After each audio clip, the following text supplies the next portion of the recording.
Dobar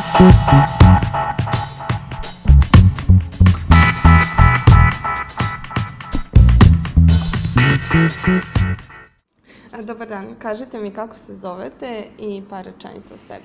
Zovem se Zoran Živković, 25 godina sam u politici, 32-3 godine sam u privatnom poslu, imam 2 dece, sada sam predsednik nove stranke i narodni poslanik, imao sam interesantnu političku karijeru i život inače.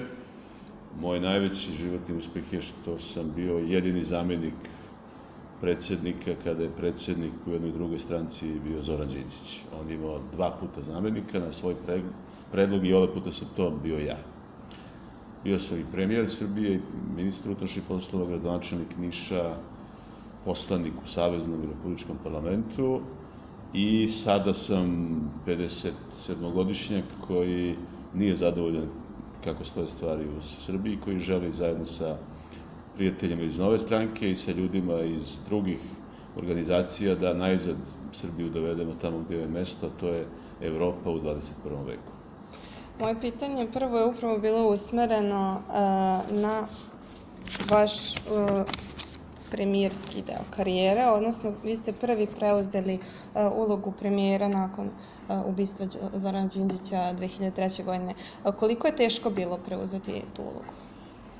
Teško je iz puno razloga bilo. Prvo, zato što je to, ja sam postao premijer tako što je ubijen čovek koga sam opravdano smatrao prijateljem, čiji sam bio blizak saradnik, čovek koji je i kao političar i kao filozof bio nedostižan u bilo čemu i da je podneo ostavku, a ne da je ubijen, nego samo da je podneo ostavku i da je otišao da se bavi naukom, bilo bi teško da ga zamenite, a kamoli u toj situaciji.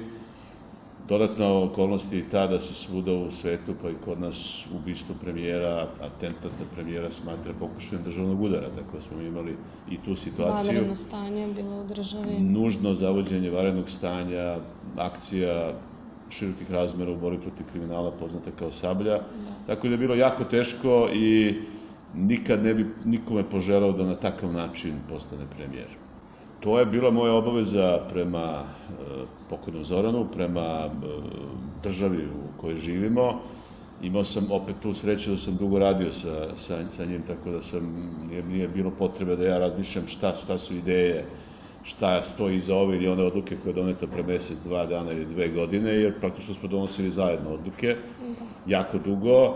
Naravno, bez njegove energije, lucidnosti, to sve bilo teže sprovoditi nego da je on bio živ, ali su neki magistralni pravci već bili definisani i samo je trebalo nastaviti njime. I koliko sam ja mislio da mogu sa ekipom koja je bila pored mene da nastavim tim putem, toliko je i trajao moj mandat premijera, prvi put kad smo naišli na situaciju da je okruženje, pa i to koalicijono, nespremno za te teške, ali neophodne korake reformske koji su morali da budu učinjeni.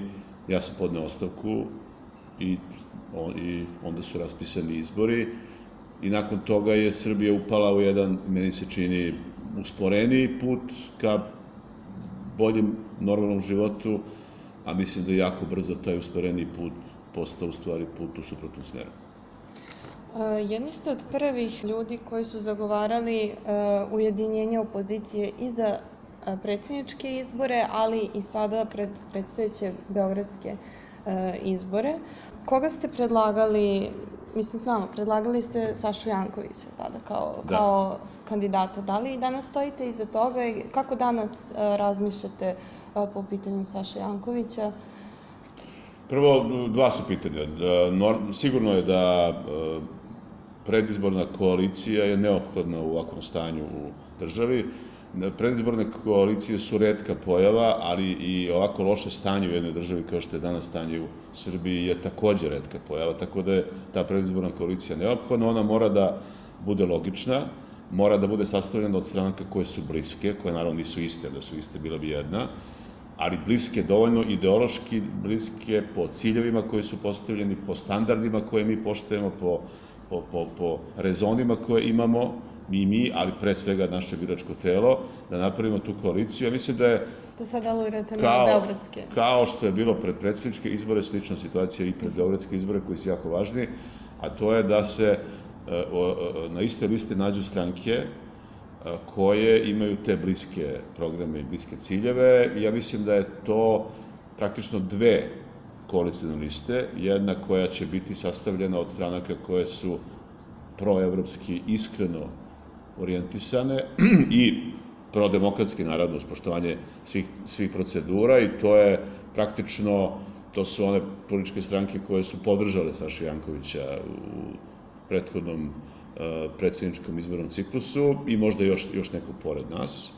A da ovi drugi koji ne vide budućnost Srbije u Evropi, ali su za neke, bar tako kažu, prave demokratske vrednosti parlamentarne demokratije, da oni imaju drugu listu. Znači, ne možemo da budemo mi koji smo za evropski put Srbije, oni koji su protiv tog puta izrečito, da budemo na istoj listi, to bi bilo licemerno, to je spajanje nemoguće.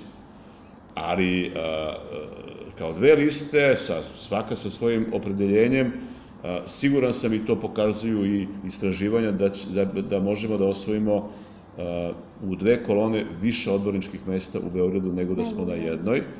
A nakon izbora ćemo vidjeti oko programa, da se napravi jedna programska koalicija, gdje nema mesta, što se mene tiče, za vladajuće partije, znači ni za SNS, ni za SPS, ni za bilo koga ko je sa njima bio otvoreno ili loše prekriveno ovih godina, ali je tada moguća u Beogradu koalicija i sa tim, da kažem, protivbriselskim strankama, ako se dogovorimo oko programa rada u Beogradu i kalendara, dinamike vršenja tih poslova. Ima puno stvari koje treba da se završe.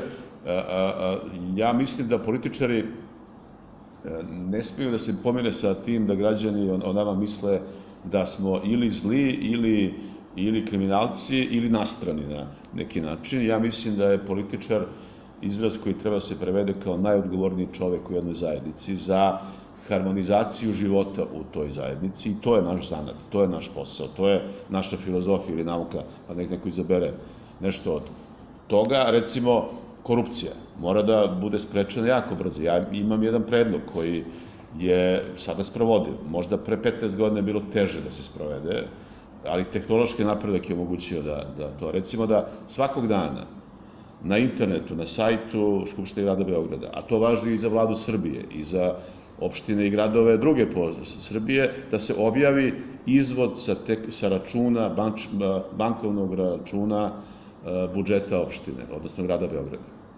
I da više nema pitanja koliko para ima, kome se plaća, nego svaki građanin može svaki dan jednim klikom da vidi to. Transparentni podaci dostupni svima. Tako je, a da se u Skupštini od odbornika formira komisija za kontrolu trošenja para iz budžeta, gde će u toj komisiji obavezno opozicija imati većinu. Znači, imaće i naravno svakodnevnu mogućnost da ima uvid u to kako se troši novac, da za sve nabavke moraju da budu tenderi, da ti tenderi svi moraju da budu javni, da isto budu dostupni na internetu svakome, bilo da se nabavlja papir za pisanje ili se kupuju, ne znam, autobusi ili se neka druga velika vrednost, i onda se zatvara priča o korupciji. Onda opozicija, mi recimo danas u Republičkom parlamentu bi imali prilike da svaki dan kontrolišemo vladu. I ne možemo posle... Ukoliko ima nekih problema... A ako nema problema, mi ne možemo da kažemo ovi su lopovi. Jer ako su lopovi, što ih mi nismo uhvatili? I obrnuto. Tako da, mislim da pre 15 godina, kad sam bio u prilici možda da sprovodim takve ideje sa pozicije predsjednika vlade, setimo se da je internet bio na mnogo manje i dostupan i tehnički osposobljen za tako nešto. Danas je to moguće apsolutno. To je samo nekoliko malih primjera šta može da se uradi. Da kažemo šta su prioriteti recimo za grad Beograd. Sad će, cela kampanja će proći, svako će da ponovo počne priču o metrovu. Ja imam 57 godina, znači jedno 40 godina slušam uvek kad su izbori u Beogradu i kad je Tito bio živ, metro. I metro, od metroa nema ni M. Da li je tehnički moguće? Verovatno jeste, 21. vek je sve moguće. Ali da li Beograd ima para? I da li je to najveći prioritet? On očigledno nije, pošto je fontana na Slaviji. Fontana i Jarboli su nam izgleda veći prioritet. I Jarboli, to je imao neka poslovica koja kaže selo gori, a baba se češlja. U Beogradu je to Vinča gori, a Mali i Vesić se češljaju Jarbole. Otprilike jedan loš pokušaj da budem duhovit, ali mislim da predstavlja ovu situaciju. Mi imamo skoro pola miliona ljudi u Beogradu koji žive u krajevima bez kanalizacije ili sa lošom kanalizacijom. Nema vode u celom Beogradu. Struja je u 30% je ili niskog napona ili su havarije svakodnevne. Saobraćaj, metro, ajde da razmišljamo o tome da se izbace autobusi i da se smanji broj autobusa koji su bučni i zagađuju našu sredinu i puno troše. Imamo već autobuse na struju. Trolejbusi mogu da budu više zastupljeni, zato oni idu, znači za njih ne treba pruga, oni idu gde idu i autobusi, a troše struju. Ne čuju se. Znači, to su sve stvari koje, pa ima još jedna stvar kad se kod saobraćaja, to je integrisano praćenje saobraćaja, gdje vi iz jednog računskog centra sa jedno 100 kamera po Beogradu, to postoji inače u svim većim gradovima na svetu, možete da upravljate saobraćajem tako da menjate režim saobraćaja, da menjate režim semafora, u zavisnosti od toga gde je gužva, kad je gužva. I onda se dobija ta ne dnevna, nego od sata do sata vi možete da popravljate stanje u saobraćaju. 8.000 dece nema gde da se upiše u obdanište, jer nema mesta, a imamo u Beogradu 1.000.000 kvadratnih metara državnog prostora koji stoji prazan. Ja sam siguran da u tih 1.000.000 mora da ima bar jedno 50.000 koje bi moglo da se pretvori kroz javno-privatno partnerstvo ili kroz ulaganje grada ili potpuno privatne, a da grad da samo prostora, da privatnici uđu sa opremom i da rešimo pitanje smeštaja dece. Znači, stvari su vrlo moguće. Ovde je jako dugo, a posebno ova vlast se bavi stvarima koje su potpuno nebitne, ali koje su uvek prve, jedine, najlepše na Balkanu, u ovom delu Evrope ili u svetu. I stvarno ja vidim, pošto ja svaki dan dolazim na posao preko Slavije, već godinama, nisam primetio da je smanjena gužva na Slaviji, a to je bio cilj rekonstrukcije Slavije.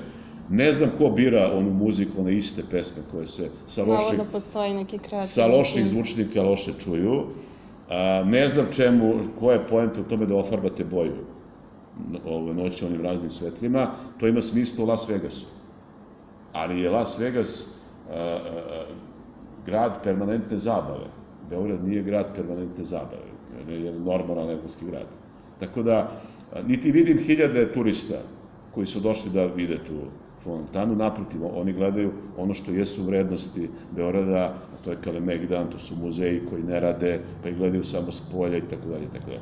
Znači, hoću da vam kažem, ovo sam malo odužio, ali može da se radi jako dobro. Mislim da je neophodno da se naprave dve, ne tri, ne jedna, dve liste demokratske opozicije, od kojih jedna mislim da nam je put ka Evropi, budućnost, druga ne, i da maksimalno se posvetimo tome da nađemo prave ljude za kandidate, za sva mesta, da nemamo 25 sekretara u gradu kao što imamo sada, nego je sasvim dovoljno 6 ili 7, zavisi od koncepta, da na mestu gradonačelnika mora da bude neko ko je i simbol grada, ne mora da bude menadžer, pošto grad ima menadžera gradskog, nema potrebe da i gradonačelnik bude menadžer, pa da se sudaraju kao dvojica malih sada, nego da stvarno se napravi dobar projekat, da se znaju prioriteti, izvori sredstava i dinamika. Kažite mi, zašto mislite da je pitanje toga da li je neko za Evropu ili nije za Evropu bitno pitanje za beogradske izbore? Dakle, to navodite kao razlog zašto bi trebalo da se formiraju dve kolone. Nije samo pitanje Evrope i puta u Evropsku uniju, nego to je i ideološki se razlikuju te dve grupe stranaka. Ovi koji su više okrenuti prema Moskvi, prema nacionalnom. Oni će uvijek biti protiv toga da se recimo privatizuje gradski saobraćaj, jer kažu ne, to mora da bude naše, tu mora zaposlimo sve naše kadrove. I time se dolazi do toga da imamo neefikasan prevoz, previše ljudi koji tamo rade, koji su partijski zaposleni, umesto da to privatizujemo, to nigde na svetu nije u javnom sektoru, osim tamo gde radi se gubitkom. Znači, u svetu imate, u normalnom svetu, javne kompanije, znači državne kompanije, su samo one koje ne mogu da ostvaruju profit, a moraju da postoje. Pošte, železnice i to je sve drugo je privatizovano, pa ne vidim nešto da Danci, Belgijanci, Francuzi, Španci, Nemci imaju neke probleme koji su veći od problema koje imamo mi, gde nije privatizovan javni sektor. Znači, i u tome se razlikuje. I u tome se razlikuje pogled ove političke opcije i one druge. Zato je nespojivo da mi idemo zajedno, nije logično da se dogovorimo oko zajedničkog programa ako smo uvereni u svoje ideološke postavke. Ja sam protivnik teze da je politika bez ideologije bolja nego politika sa ideologijom. Politika bez ideologije je kao škola bez morala, kao firma bez profita. To ne postoji. Ideologija je važna. Političke stranke zastupaju neke društvene grupe kroz ideološku matricu koju su definisali i koju sprovode. Jasno. Recite mi, komentar za Sašu Jankovića, mi niste rekli. Dakle, njega ste podržali, odnosno Nova stranka je podržala? Podržali, čak ja lično sam učestvovao i u njegovom ubeđivanju da se prihvati te kandidature, još pre godinu dana, ne samo kad su bili izbori, i to bi radio ponovo. Znači, tu nema nikakve sumnje. Mislim da je taj rezultat koji je Janković ostvario, koji naravno nije samo njegov rezultat, niti je to rezultat prosti zbir procenata koje bi stranke koje su ga podržale ostvarile. To je jedna sinergija pozitivna. Znači, tih 16,5% je najbolji rezultat u opoziciji. Da Vučić nije krao na izborima, sigurno bi se ušlo u drugi krug, a onda bi sigurno Janković dobacio do 40% ako ne i više. Znači, drugi krug je referendumsko pitanje, tu je i pobeda moguća bila, ali to 40% sigurno. I onda bi to bio jedna dobra kampanja, pa čak i da nije pobedio u drugom krugu, to je bila odlična priprema za beogradske izbore gde moramo da pobedimo, jer to žele građani Beograda većinski. Ako ne pobedimo u Beogradu, mi smo krivi. Mi političari. Bez obzira kako će da...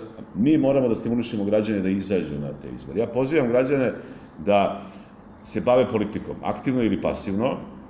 Aktivno je da uđete u političke stranke, nema da se gadite političkih stranaka. Ako mislite da ne valjaju, onda uđite pa smenite predsednika. Ako mislite da sam ja loš, učlanite se u novu stranku, dovedite još 5-6 hiljada svojih prijatelja, smenite me sa mesta predsednika. Ja sam inače u poslednjem mandatu po statutu našem, imam samo 2 mandata, ja sam ušao u drugi mandat, ali možete me smenite i da poboljšate novu stranku. A ne da samo stojite sa strane. Ili napravite svoju. Ili napravite svoju. Ali ovo je jednostavnije, već imate gotovo. Kako komentarišete? I još jedna stvar, to je aktivno bavljanje politikom. Pasivno je, izađite i glasajte. Ja znam da neće svih 100% ljudi koji ovo gledaju da glasaju za novu stranku, ali tih 10% koji neće glasati za nas mogu da glasaju za neku drugu, ali glasajte obavezno. Nemojte da propustite priliku da glasate na izborima. Kako komentarišete Ljubišu Preletačevića Belog? Pa ja mogu da prihvatim da je to jedan način kritike stanja u jednom društvu, ali iskreno ne mogu da razumijem ljude koji glasaju za... Zašto su glasali ljudi koji su glasali za njega? Ne ulazim u njegovu ličnost, ja njega ne znam, niti sam iz kampanja mogao da shvatim šta se tu nudi, ne nudi se ništa. To je jedna kritika ili jedna velika šala. Ja bi jako voleo da se stvari u životu rešavaju šalom, komikom, cirkusom. To je bilo jako dobro, ali to nije tako. Kad imate problem koji je ekonomski, koji je, ne znam, ne da Bog zdravstveni ili tako nešto, ne idete kod komičara da vam to reši, nego morate da odete negde kod nekoga ko zna da vam to reši. Tako da, ako je to bila jednokratna pokazivanje neke metafore da je Srbija cirkus kada on može da dobije 10%, skoro 10%, onda je, što se mene tiče, to uspelo, ali ja mislim da to, da postojanje tako nečega u aktuelnoj političkoj sceni nije nešto dobro, da ne donosi ništa dobro. Možda ne smeta, ali da ima šanse da bilo kad donese bilo šta, apsolutno ne. Da li mislite, znači, da bi u budućnosti trebao da uozbilji svoj nastup koliko bi nastavio da se bavi? Nije moje da edukujem i da savjetujem druge političare, svako ima pravo. Ja ovo govorim biračima, a ne svako može da formira stranku, svako može da ima svoj odnos, ako je to u okviru zakona i u okviru nekog minimuma etičkih normi. Tako da šta će on da radi, to je potpuno njegovo pravo i mišljenje i njegova sloboda, ali ja mislim da građani ne treba da pokazuju svoje neslaganje sa režimom na takav način, nego treba da se aktivno uključe ili, ono što sam rekao malo pre, napravite stranku, uđite u postojeće stranke, ili od postojećih izaberite neku stranku, neku politiku pre svega, ne toliko lidera i stranku, nego neku politiku koja je bolja od ove postojeće i koja može da Srbiju vrati na pravi put. Igranje izborima ne može da vrati nijednu državu na neki pravi put. Kažite mi, iza nas se nalazi spomenik Zoranu Đinđiću. Koje godine je napravljen i zašto je odbijeno postavljanje ovog spomenika u Beogradu? Ova skulptura koja ima taj memorialni karakter je rad akademskog vajara Bobana Ilića, koji je naravno projektom Nišlija, ali je u Americi, u Čikagu, negde od 1991. godine, tamo isto živi, od toga radi kao autor, ima svoj specifični izraz. Znači, sve njegove skulpture su napravljene od čeličnih kašika. To kad se pogleda malo bolje, ovde imate to i svima preporučujem da odu na sajt boban.com, to je sasvim dovoljno, gde mogu da se upoznaju sa njegovim radom. Ovo je završeno negde, ako se dobro sećam, 2005. godine. On je pitao šta ja mislim o tome da uradi jednu takvu skulpturu. Ja sam to podržao, to je urađeno u Čikagu, prebacili smo to u Srbiju. Tada je to ponuđeno gradu Beogradu da upotrebi to kao spomenik. I to kao poklon? Kao poklon, naravno, Bobanov. Ja sam platio prevoz iz Amerike i rekao sam da ću ja da obezbedim sredstva za uređenje prostora. Pošto treba se staviti na jedan postament granitni. I naša ideja je bila da to bude park između Vlade Srbije i Ministarstva finansija. Ili da to bude park manje, jer tamo ima dobro, a i preko puta zgrada Vlade.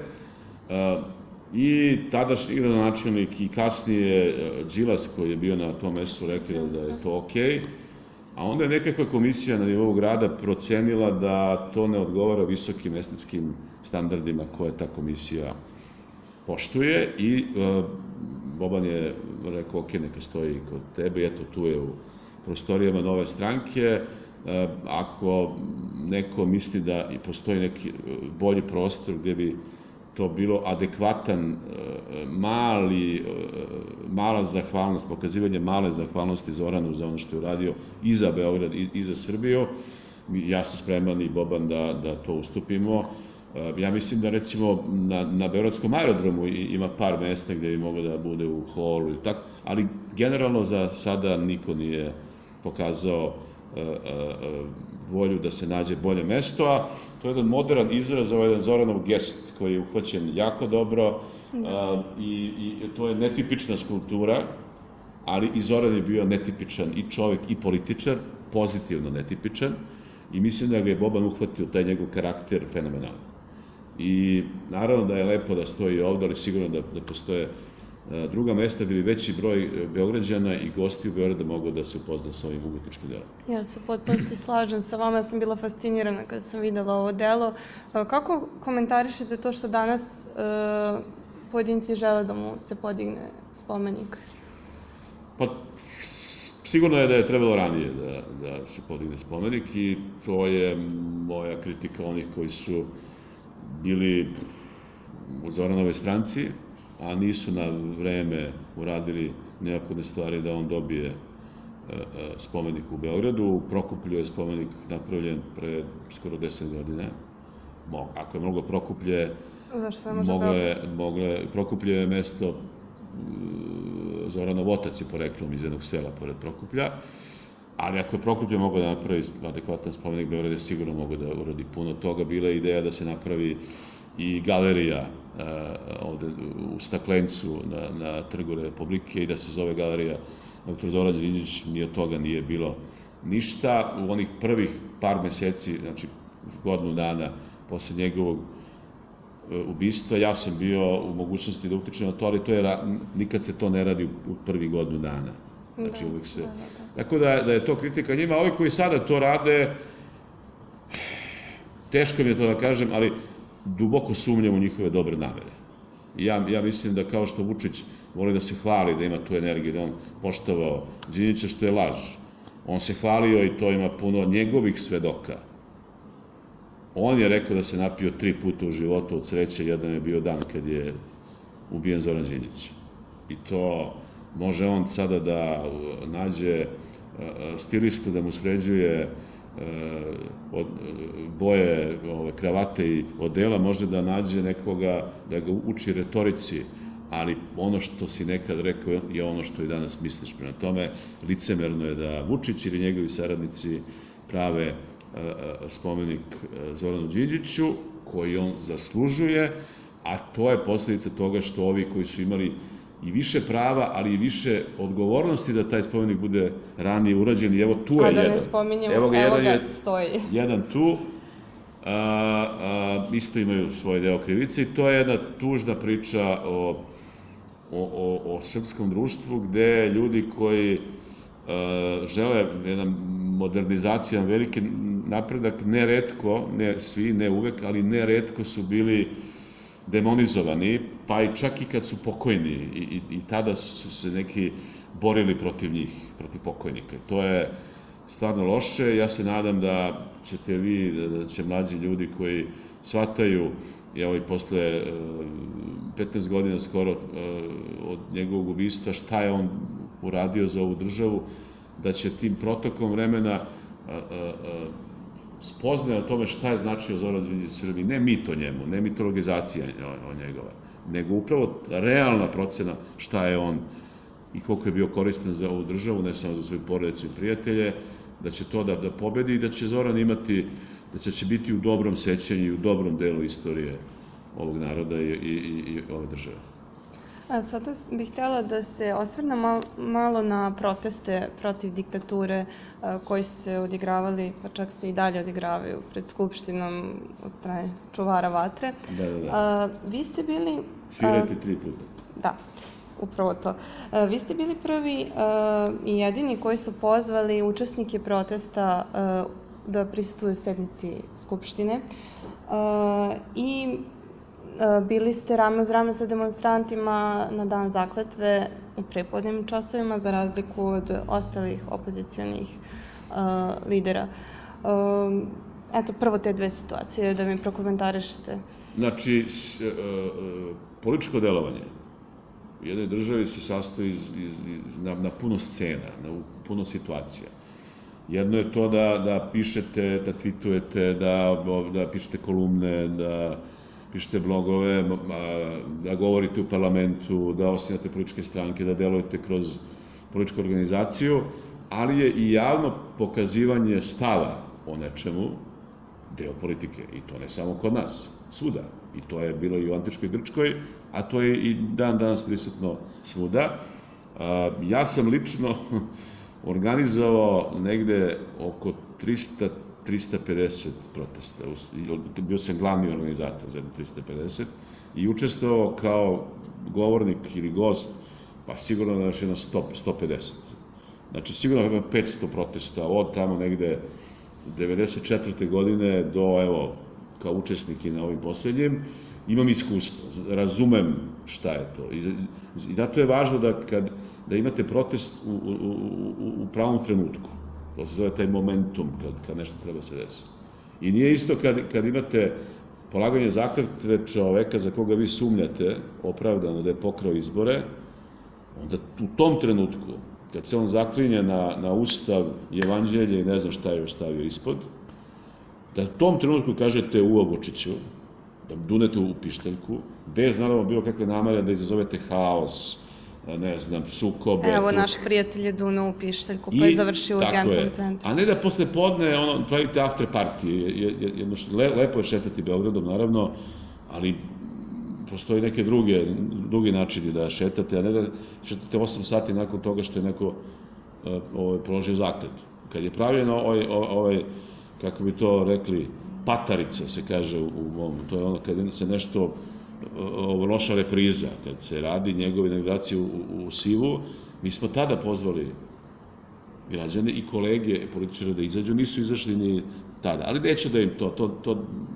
nećemo da dokazujemo tu ko je bio ispravniji i pametniji, mislim da je to očigledno i nije to tema danas.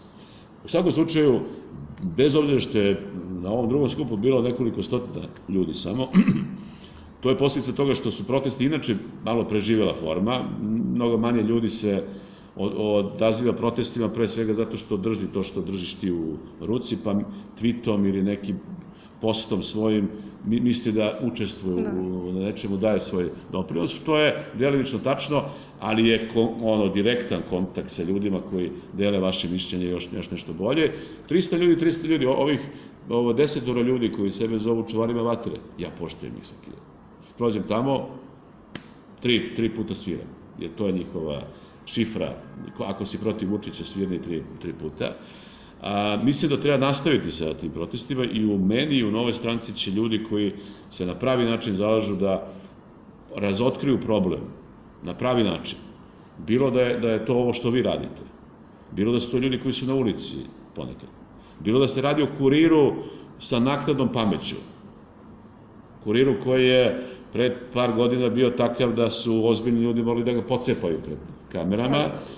I na to ćemo da se osvrnemo. Ali se očigledno da je taj akt imao i pozitivno delovanje. Pošto taj kurir sad, bez obzira na sve mane koje ima i danas, je, čini mi se, bolje nego što je bio u onom trenutku kad sam ja, primjera koji sam ja kupio i dao svojih 20 dinara pocepao. Nisam ja cepao tad redakciju. A tada ste ga pocepali zbog toga što su vas, odnosno nazvali su vas sponom Đilasa i Zukorlića, tako? I vi ste rekli da je to netačno. To je i u kampanji izbora i to je potpuna laž. Znači, prvo njih dvojica se znaju šta imam ja da im budem čovjek za vezu. Drugo, laž potpuno, nego to je u tom trenutku tadašnji urednici koji se sad hvale iz nečega što se zove Srbski telegraf, da su bili nezavisni u kuriru. Oni sad meni zameraju što sam cepao taj kurir koji su oni urađivali, a što danas dajem izjave. Pa izjave dajem zato što je u tom suženom prostoru za opoziciju moramo da koristimo svaku mogućnost. I naravno da ja ne mislim da je kurir proleće srpskog novinarstva, naravno da svi znaju moj odnos prema tome, ali u ovom trenutku to jeste mehanizam da ono što ja mislim i neki drugi ljudi o diktaturi Aleksandra Vučića dođe do što većeg broja građana. I nisam ja oprostio nikome ništa što je radio loše u prošlosti, ali u ovom trenutku to je jedan mehanizam koji mora da se koristi. I tu nema nikakve sumnje. Ja sam tužio kurir, ne samo što sam ga pocepao, nego za neke druge stvari sam ga tužio, dobio na sudu. Ali to ne znači da sad treba da kažem crknite, pošto hoće Vučić da vas uništi. Tamo radi neki ljudi, naravno, ali i to je važno, ali je važnije i to da je to simbol kako se Vučić odnosi sa nekima koji su do juče bili njegovi. Ako počnu da razmišljaju, ako prepoznaju negde istinu, ako kažu aj sad od sutra pošteno da nešto radimo. Pa taj Vučić je pre 2 meseca bio u tom kuriru, kad je bila kampanja, možda 3. Pa što mu tad I neko... ljudi već to zaboravljaju. Pa što mu tad neko nije rekao, ovi su dužni porez? Pa nisu valjda u zadnja 2 meseca napravili dug za porez od 3 miliona evra. Malo mi je to nemoguća situacija, a on je tamo bio veseo, to je bio osmeh oko cele glave. I bio zadovoljan što je gost Kurira i cenio, kao što ceni i neke druge. Prema tome, novinari imaju odgovornost, ne u istom nivou odgovornosti kao političari. Mi smo naravno najodgovorniji, uvek krivi ako je nešto loše, kada je nešto dobro, onda su svi zaslužni, to je... I to, ko se bavi politikom, treba tako i da gleda na to. Ako hoćeš da budeš popularan i voljen, nemoj da se baviš politikom. Pevaj, igraj fudbal, tenis, otvori portal svoj informativni ili tako nešto, kritički, ali ako hoćeš da se baviš politikom, ti treba bez toga da očekuješ da ti neko tapše po ramenu i da kaže volim te, da ti završiš posao koji je tvoja odgovornost po zanatu koji ti radiš, a to je zanat harmonizacije odnosa u jednoj zajednici. Apsolutno, a naime danas se bez osnova gase računi Adria Media grupe, znači to nije samo Kurir, to su i razni drugi mediji. Ako je tačno to što pričaju o Kuriru, onda bi odgovorni ljudi u Kuriru trebalo da su u pritvoru već 15 dana. I da je počela prodaja već njihove imovine, očigledno da to nije tačno i očigledno da je to pritisak koji treba da dovede do toga da se Kurir vrati na staru traku, a to znači da bude manje ili više bleda kopija Dezinformera, Srbskog telegrafa i ove televizije koja je pocrvenela od sramote, zove se Pink, ili da ako želi da konačno, kad su već započeli da nastave da se bave pravim novinarstvom, da nestanu, da budu uništeni, bez obzira na to što tamo radi 800 ljudi, bez obzira na to što se u Srbiji ne zna, navodno se ne zna, ko je vlasnik politike, ko je vlasnik Večernjih novosti, nekih lokalnih televizija, zna se, klan Vučić.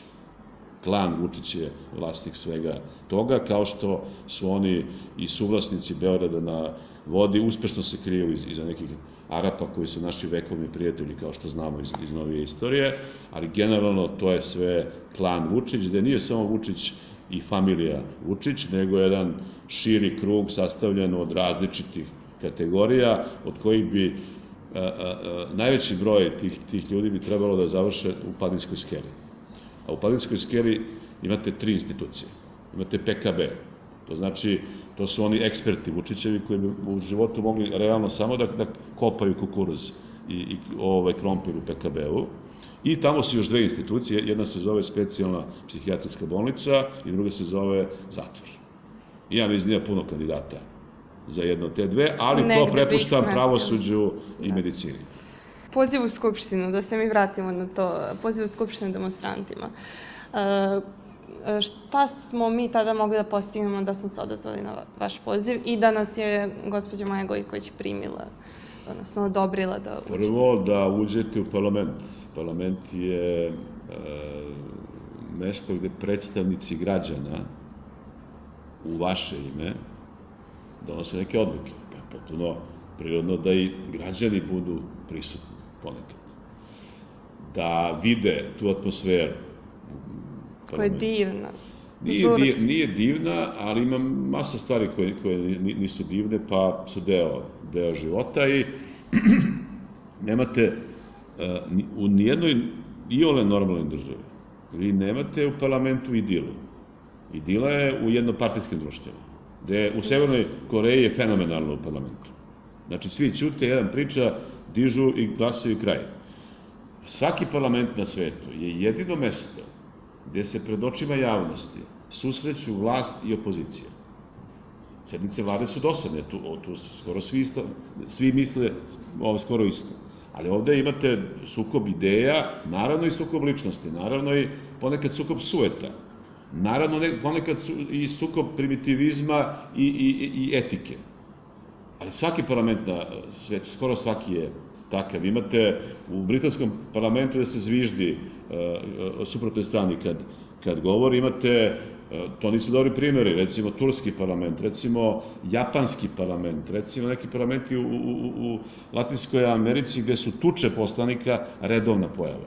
Znači, nema da prođe 2 meseca, a da ne pade neko šamaranje ili nije to dobro. Ali je uvek bolje da se potuku 2 poslanika u parlamentu, nego da se narod tuče na ulici. Naravno, može da se u parlamentu živi i bez tuče. Naravno da to treba da bude borba argumenata, a ne primitivizma i pesnica.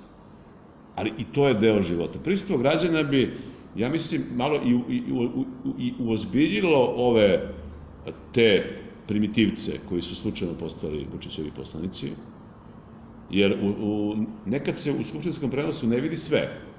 I ne vidite kad ja govorim, ne vidite šta rade ovi, osim što neki arlauču, neki se deru kao da imaju neki teži zdravstveni problem, ali oni vam i pokazuju razne, da vam ne kažem sve, možda da zamislite vaši ljudi koji ovo prate, i onda je to stvarno, treba da ostanete mirni, a preko puta sebe imate jednu rulju koja je gora nego najgori navijači najgore tima u najgorem sportu.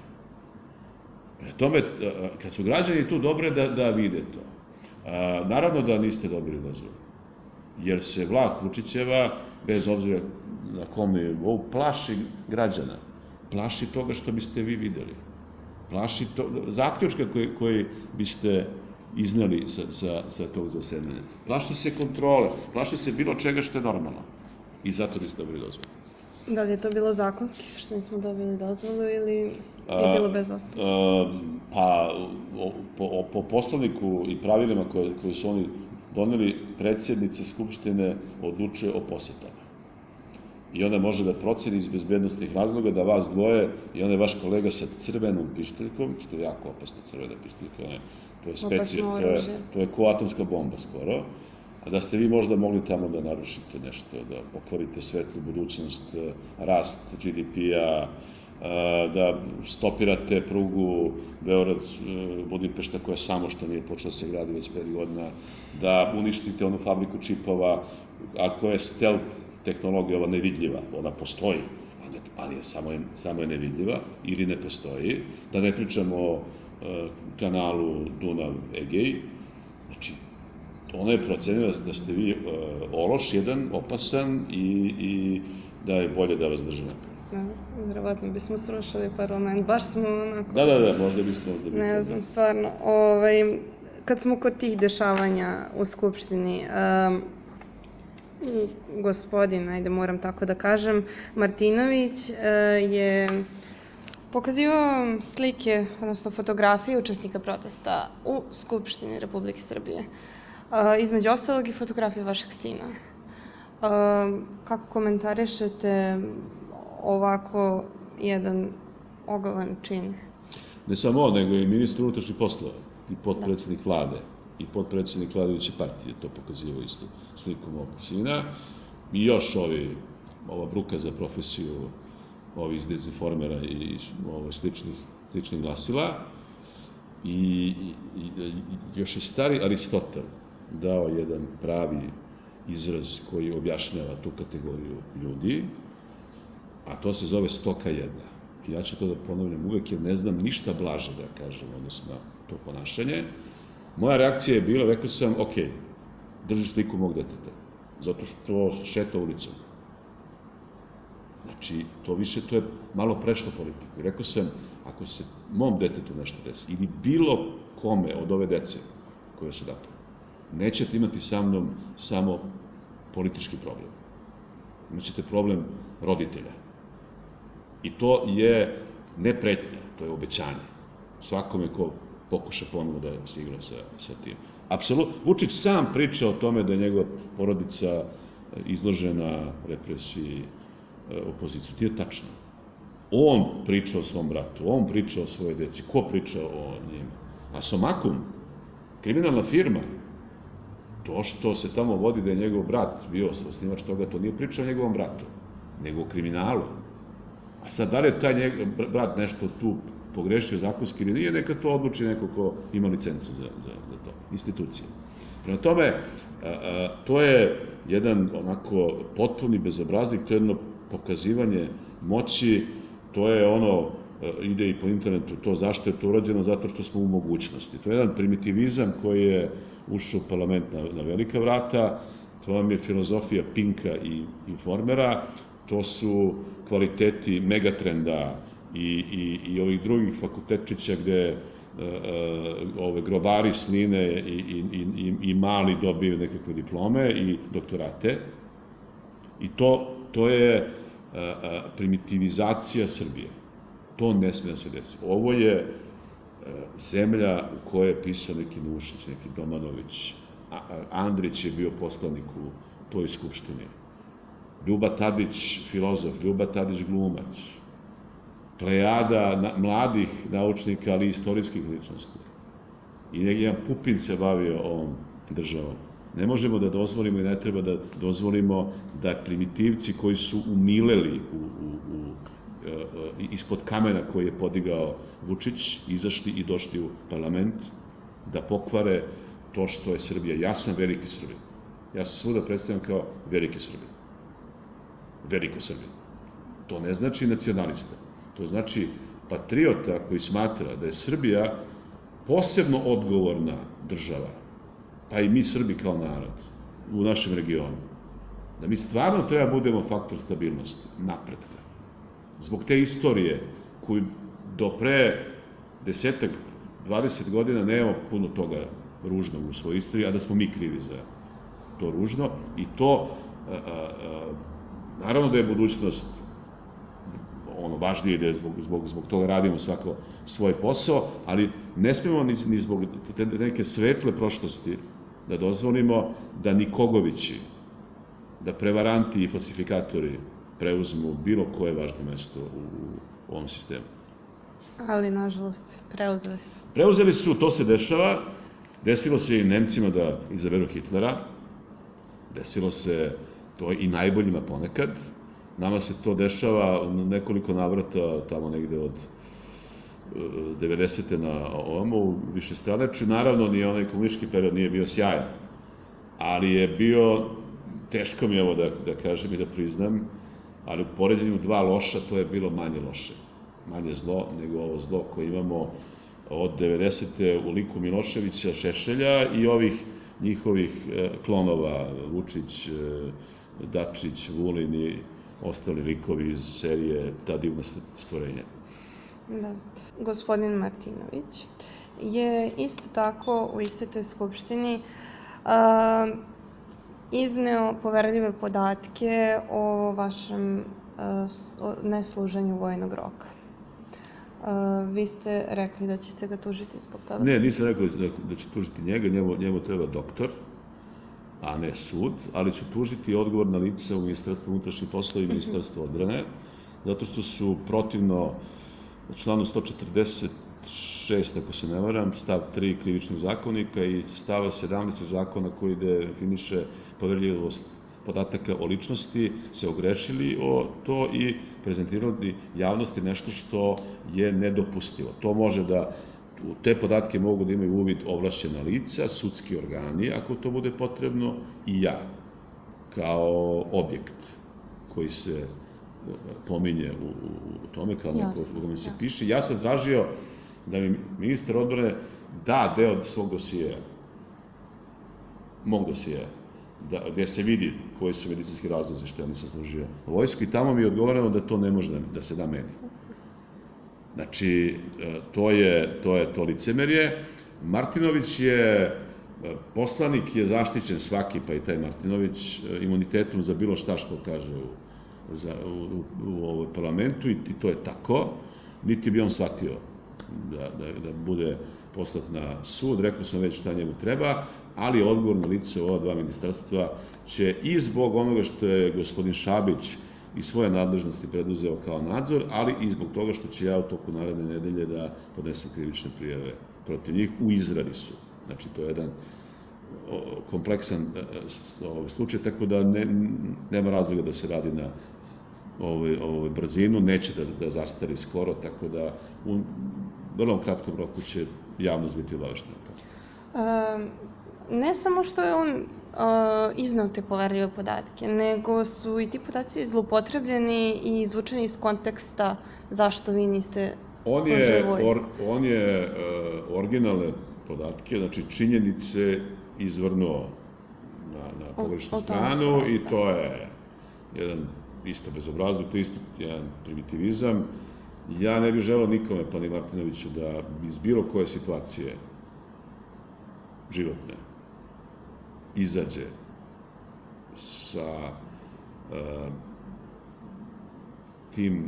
sa mogućnošću da izbegne neku tešku situaciju na način kako sam ja proglašen da sam nesposoban za služenje vojnog roka, jer ljudi znaju šta je. Ja sam skoro 2 godine bio što u krevetu, što na štakama, kao posledice toga, sa 23 godine do svoje 25. godine, što je još jedna stara, ali da ne kukamo mi, to je deo mog života, ja to ne mogu da promenim, ne želim nikome da se tako nešto desi, ali samo težak primitivac, ne samo politički primitivac, nego i ljudski primitivac može da potegne tako nešto i nije on jedini. Ima tu jedna veća grupa koja se ponaša apsolutno ništa, ne da im je sveto, nego minimum etičnosti, minimum pristojnosti ne postoji kod njih. Jasno. I to su neki građani birali. I to je moja poruka i onima koji su za njih glasali. Ja znam da nema savršenih političara, a ne morate bar da izaberete najgore. To stvarno može da se izbjegne. Bar malo pazite za koga glasate. Da. Za početak glasajte. Tako je. Dali ste komentar za Zoranu Mihajlović da bi ona bila logičan izbor za premijera iz redova SNS-a, odnosno da bi bila najbolji kandidat SNS-a. Ipak dobili smo Anu. Zato što je Vučić bi se plašio gospođe Mihajlović. Ona je, koliko se sećam, potpredsednica stranke, što je na mestu premijera treba da bude neko koji je politički autoritet. Pošto ne da se sviđa ili ne ta politika, ali da vladajući blok postavi ljude koji su moćni, imaju tu. Gospođa Brnabić nema ništa od toga. Dobro je što je dama, to je sasvim okej. Njeno seksualno opredeljenje je potpuno nebitno za tu funkciju, to je potpuno ad acta. Njeno iskustvo u nekim ozbiljnim poslovima je 0, znači nema nikakvo iskustvo ni poslovno ni političko, ne verujem ni da je glasala na zadnjim izborima, a kamoli da je neko glasao za nju. I to su sve razlozi zbog čega je Vučić stavio nju, jer ona je potpuno benigna, bezopasna za Vučića. Zna Vučić šta je uradio Nikoliću kad je ovaj bio predsednik, tako da neće da dozvoli da se to njemu desi. A to što ja rekao da je gospođa Mihajlović bolji, da je logičniji u stvari izbor, to i dalje ne znači da ja mislim da bi ona bila dobar premijer. Ali u odnosu na gospođu Brnabić, po logici stvari, ona bi bila logičniji izbor. Sada bismo mogli da pogledamo pitanje na Twitteru. Slažete li se da je neophodno ukrupljavanje opozicijne političke scene, najviše u 3 kolone, radi poboljšanja izbornih rezultata? Dao sam odgovor, rekao sam 2 su sasvim dovoljne. Elvir je postavio pitanje. To Šešelj, to ne smatram opozicijom, tako da... Zašto je Nova stranka na prvim izborima bila u koaliciji sa DS? Boško pita. Zato što su bili pozvani u tu koaliciju, zato što su izbori bili na manje od godinu dana od osnivanja stranke i realno stranka tada nije bila u poziciji da izađe na izbora, da se nada nekom rezultatu koji bi bio zadovoljavajući. Eto, to je jedan pragmatičan odgovor. Spremali smo se na druge izbore od osnivanja, idemo samostalno, ali oni su bili jako brzo i procena je bila da ta koalicija u sinergiji donosi više glasova nego da ide svako posebno, tako da su to pragmatični razlozi. Ja svojom sledećem pitanju koje kaže Goran, pitajte ga da li možemo da ponovimo Terazijski prolaz na kružnom toku gde je zgrada trovačnica naših duša, da prošetamo malo do njih. Ima puno, ne znam na šta misli. Pretpostavljam da mislim na Informer. Ne znam da je Informer, mislim da treba bežati od toga. Meni to deluje kao leglo zaraze i ne preporučujem nikome da... To treba staviti u sanitarni kordon između, kreć negašeni, tako da bude sprečena svaka vrsta zaraze, bilo da je to zaraza od ovih bakcila i boleština, bilo da je to zaraza medijskog prostora. Znači, svoju decu, gde je Informer? U kojoj ulici? Pa tu negde blizu vas. Tu, ako saznajte gde je, pa kad idete sa decom, pređite na drugu stranu ulici kad idete pored Informera.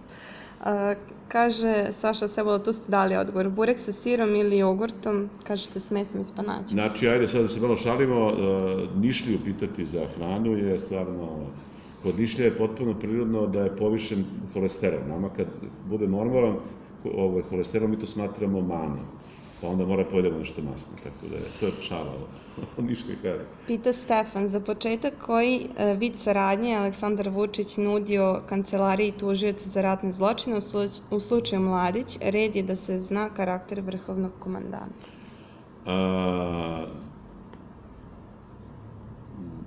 Dakle, Vučić je čoveka koji je u tom trenutku znao gde se nalazi Ratko Mladić, upoznao sa čovekom koji je tu informaciju preneo tužilaštvu za ratne zločine. I ja ga pohvaljujem. Eto, i njemu se nekad desi da uradi nešto dobro. Verovatno je imao neku drugu nameru pa je pogrešio, ali iz njegove greške urađeno nešto dobro. Dobro. Dejan kaže... Da li je zaboravio cepanje kurira uživo? Nije, to smo Nisam i da sam rekao u kuriru da je očigledno bilo blagotvorno delovanje cepanja tog primjerka, što se vidi po današnjem izdanju. Tako je.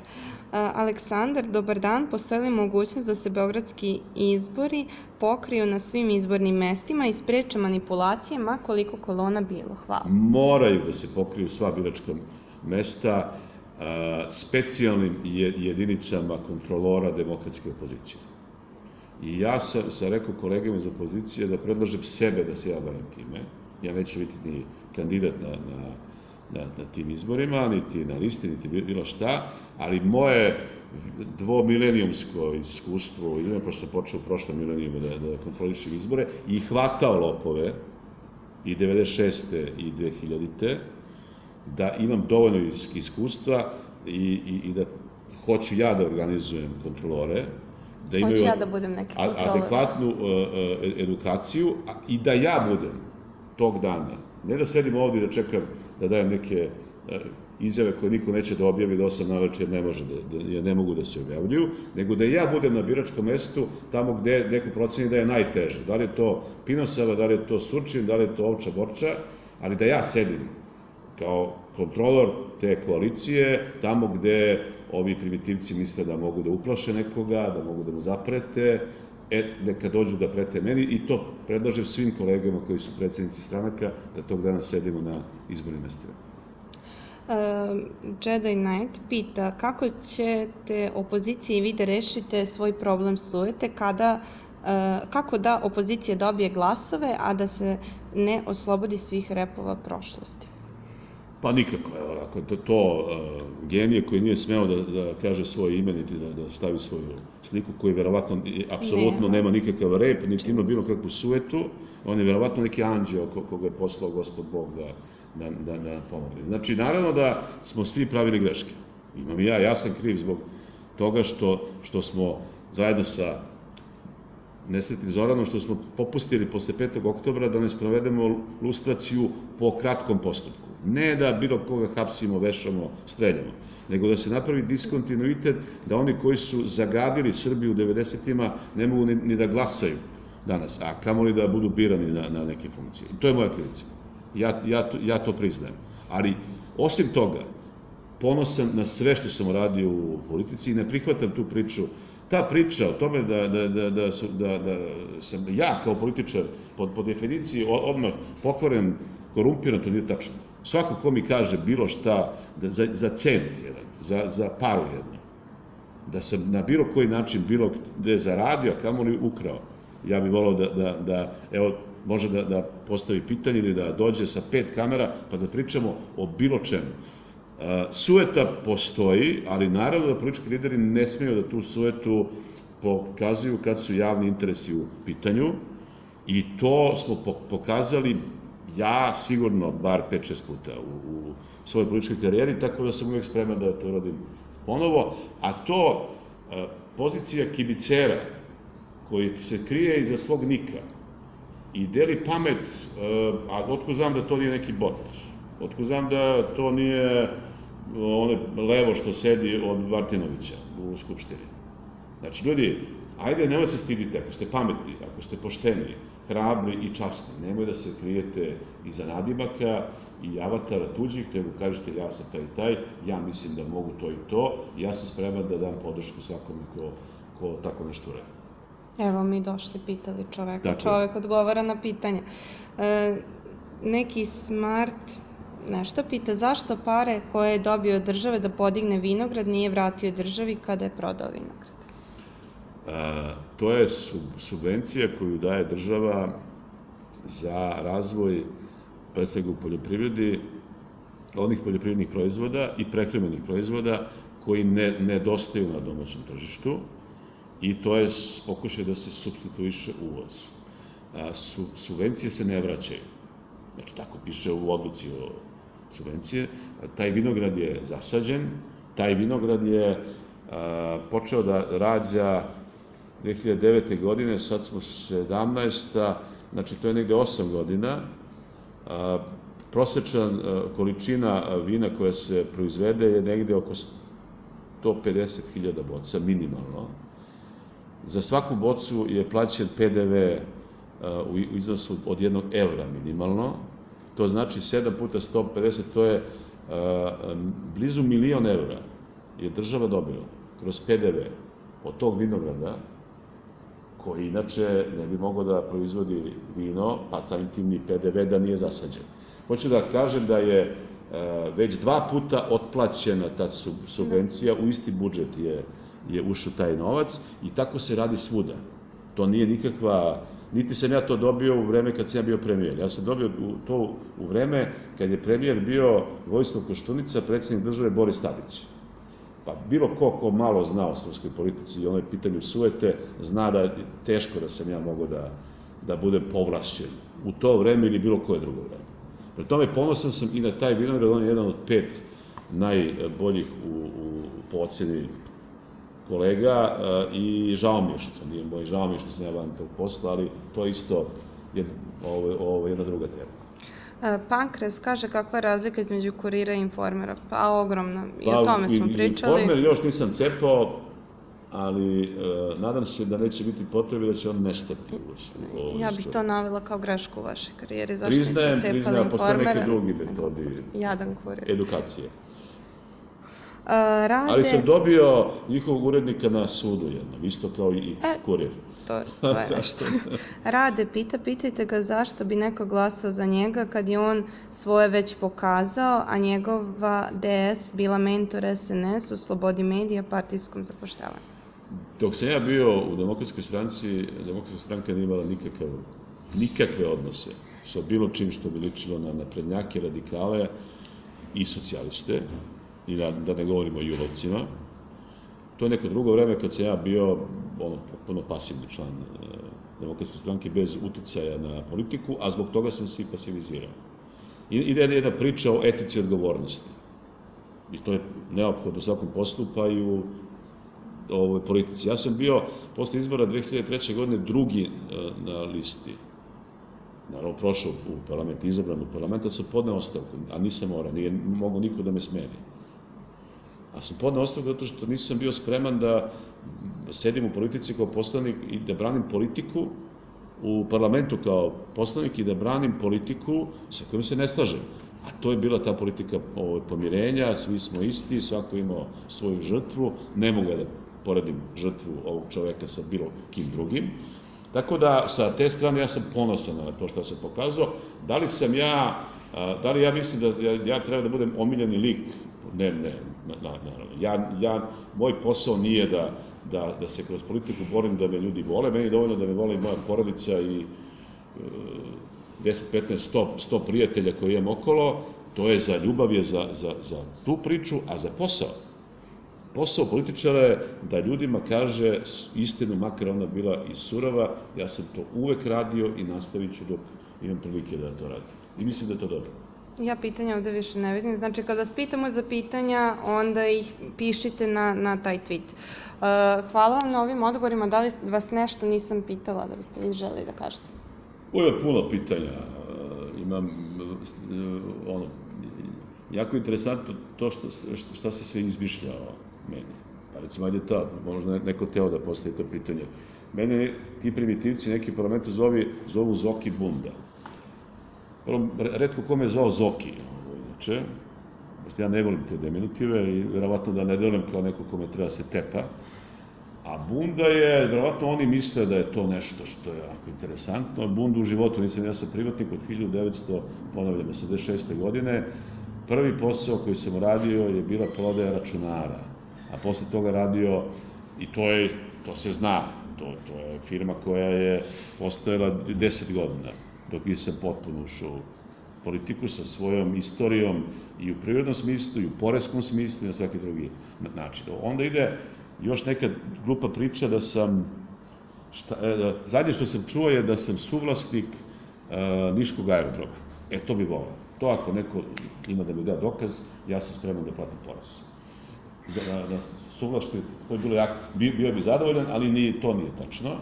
Nemam ničega da se stidim, u politici nikad nisam slagao, u životu sam slagao samo onda kad je bilo teško da nekim ljudima kažete istinu, otpicalo se njihovog zdravlja ili neke situacije koja je potpuno lična. Prema tome, ja se ne plašim istine, i kad je loša, nemam nikakvog razloga da crvenim zbog bilo čega što sam u poslovnom ili političkom ili ličnom smislu uradio za ovih 57 godina koliko ću uskoro da napunim. A onima koji izmišljaju te laži, ja preporučujem da se pogledaju u ogledalu.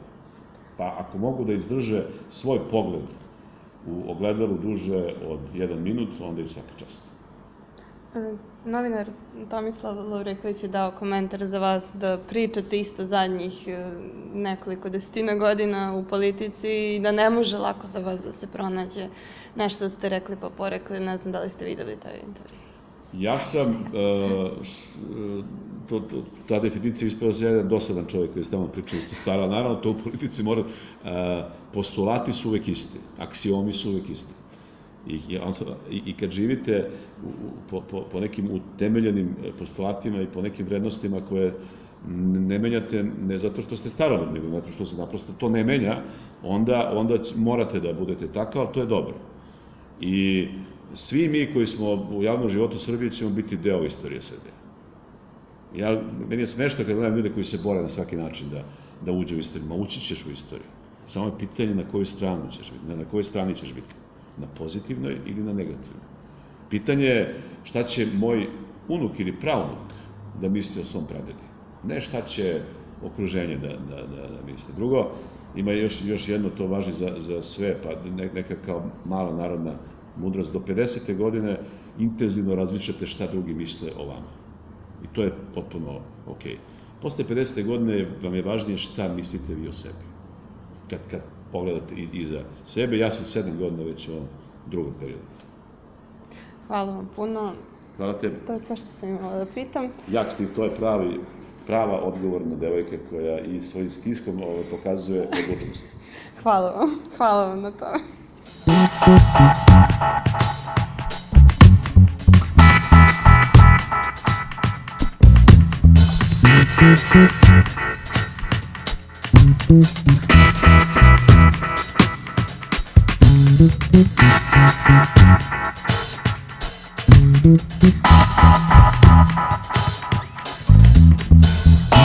Thank you.